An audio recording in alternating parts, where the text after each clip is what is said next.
A Casa dos Espelhos.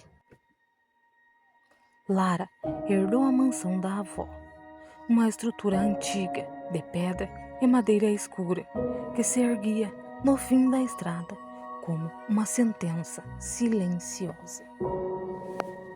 Mas o que ela não sabia, e que nenhum documento de inventário jamais revelaria, era que aquelas paredes não guardavam memórias, guardavam uma prisão.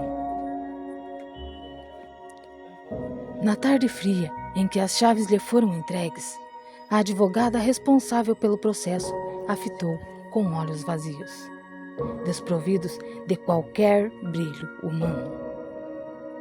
Sua voz saiu rouca, quase um sussurro arrastado pelo corredor empoeirado.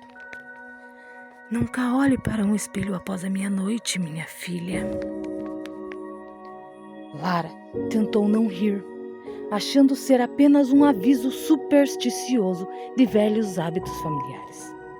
Mas o peso daquelas palavras grudou em sua pele como umidade fria.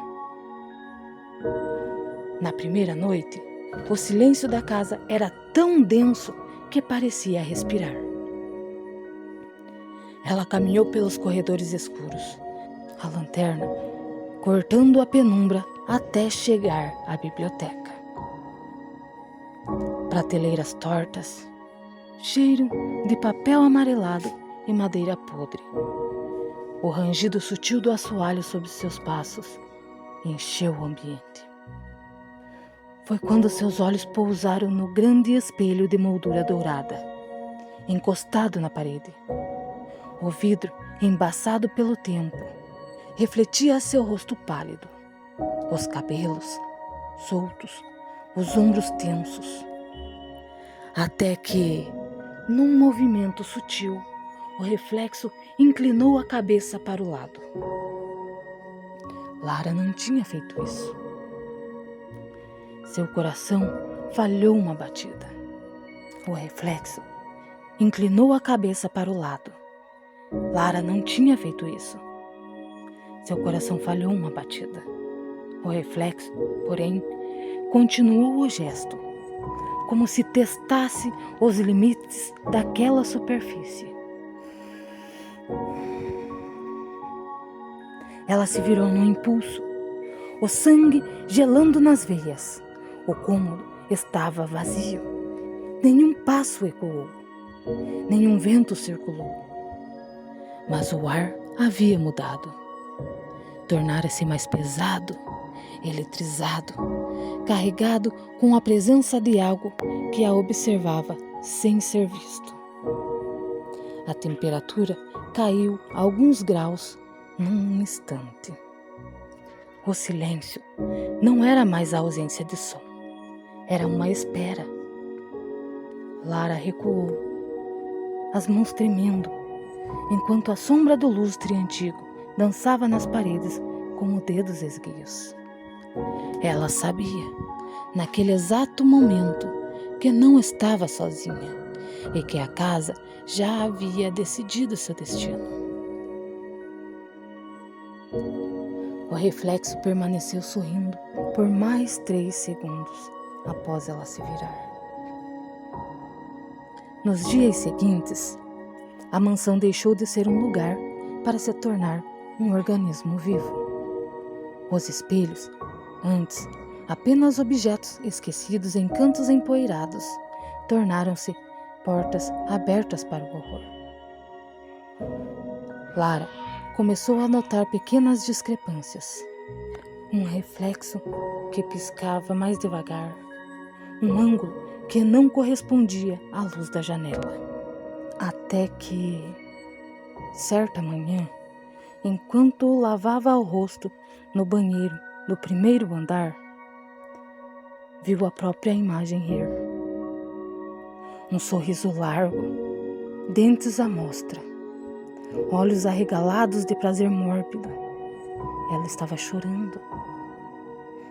As lágrimas escorriam, quentes pelas suas bochechas, mas o vidro devolvia uma expressão de triunfo sádico.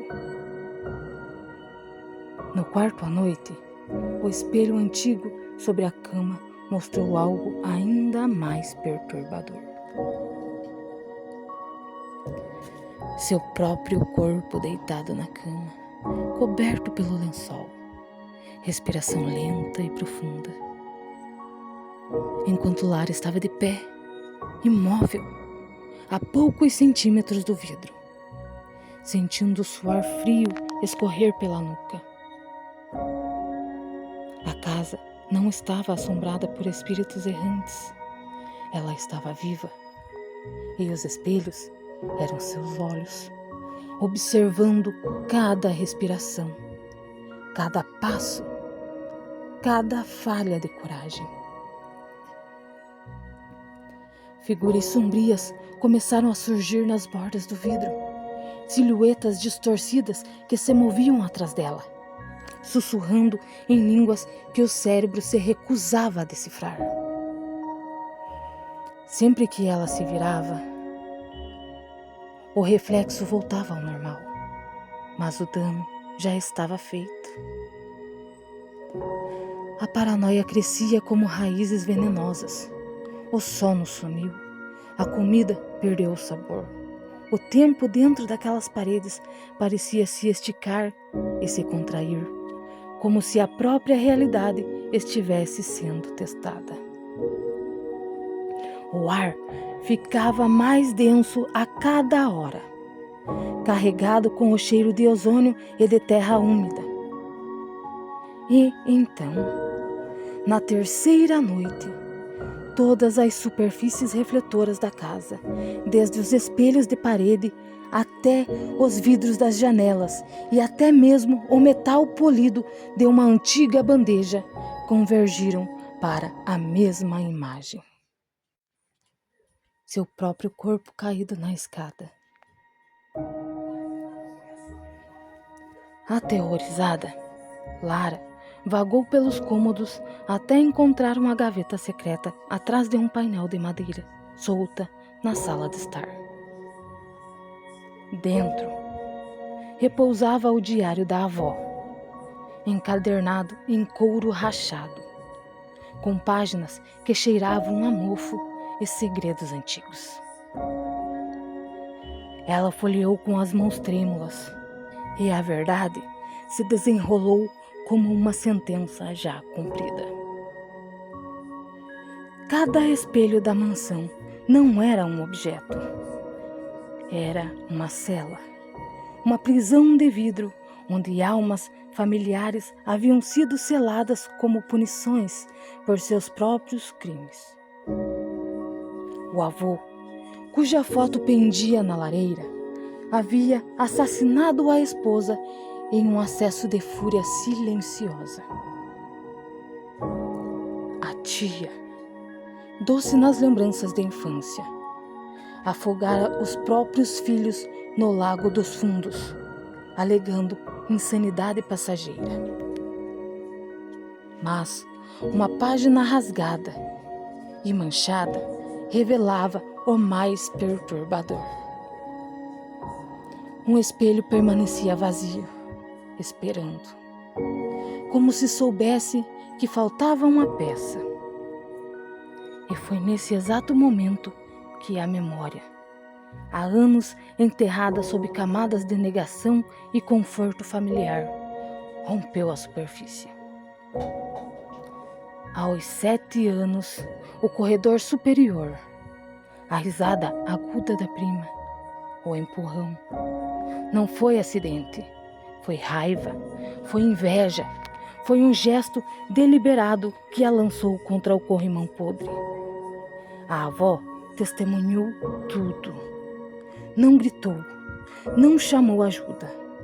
Apenas limpou o sangue, forjou o laudo, enterrou a verdade sob sorrisos e heranças. Espelhos nunca mentem, havia sussurrado a avó naquela noite, enquanto acariciava os cabelos de Lara. Não era consolo. Era uma sentença. A culpa, finalmente reconhecida, não pesou apenas na consciência. Ela ecoou pelas paredes, vibrou no assoalho, penetrou a cada fibra de vidro espalhada pela casa. O ar estremeceu, a poeira dançou no ar parado. O coração de Lara disparou, não de medo, mas de um reconhecimento sombrio que ela sempre soube. Sempre. E a casa, paciente como um predador, apenas aguardava a confissão. Então, a luz mudou. Naquele momento, todos os espelhos da casa começaram a brilhar. O brilho dos espelhos não era luz, era fome. As figuras sombrias emergiram do vidro, não como fantasmas, mas como manifestações físicas de sua própria culpa, moldadas por décadas de silêncio e mentiras. Cada reflexo repetia o crime, de todos os ângulos, em um loop infinito. O som do impacto, o grito abafado, a queda lenta, o sangue no assoalho. Tudo projetado em superfícies que antes eram apenas decoração. Lara tentou fugir, correu pelos corredores. Mas a casa se transformara em um labirinto de espelhos. Cada porta levava a mais vidro. Cada espelho refletia um ângulo diferente da mesma verdade. Não havia saída, apenas repetição. O amanhecer chegou, pálido e indiferente, filtrando-se pelas janelas cobertas de teia.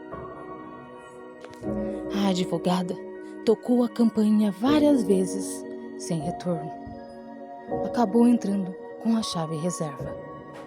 Seus passos ecoando como martelos no mármore frio. Ao cruzar o hall principal, parou. Não havia corpo, não havia sangue. Havia apenas um novo espelho, encostado na parede onde ficava um retrato antigo.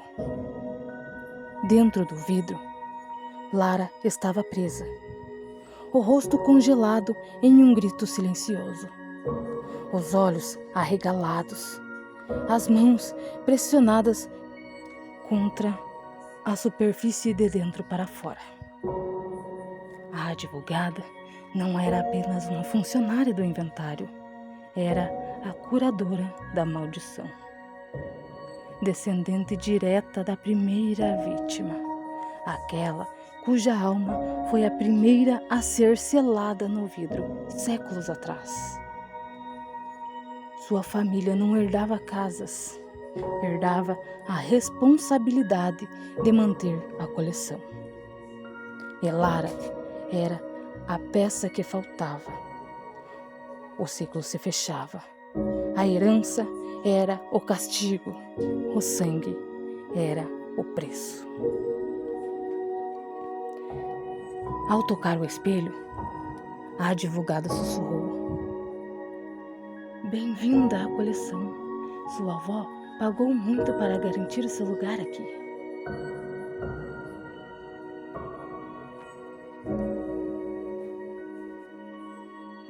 E agora, um conselho para você que chegou até aqui. Antes de apagar a luz, verifique seu reflexo. Se ele piscar antes de você, não tente dormir. Ele está só esperando você fechar os olhos para trocar de lugar.